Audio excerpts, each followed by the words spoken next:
Well, one, I want to start off with Justice Pick Six, is the guy you've been talking about ever since you got here. Like, I guess a mentor to you. What was it like seeing that from him? No, it's definitely good. I felt like it was time for him to get that one he'd been searching for. So and I knew he was gonna make a play on the ball eventually.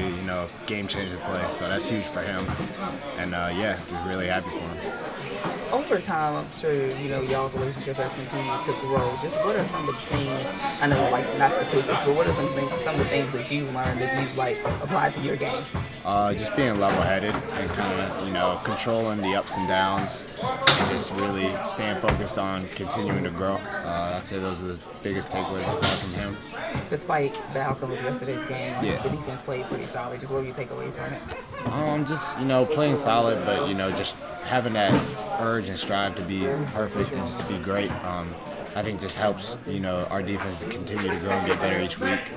Obviously you can look at it any type of way of who you want to be play better, but at the end of the day you got to look at yourself and just evaluate what you can do better and how you can impact the game more. So that's really it.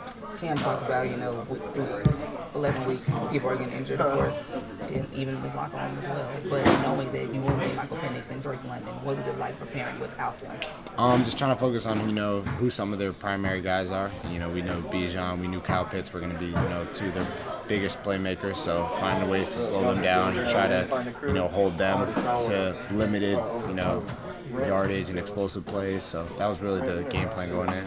Obviously, this isn't the outcome that you would want in your first year. But for someone like you, how are you staying optimistic through this lull? Yeah, just understanding it's a long journey. There's a lot of good positive things I can take from this year that are going to allow me to keep going up and keep getting better. So having that outlook on it and just not being worried about the outcome right now, but just being worried about the how I'm progressing and how things can get better. Just having that positive outlook on it.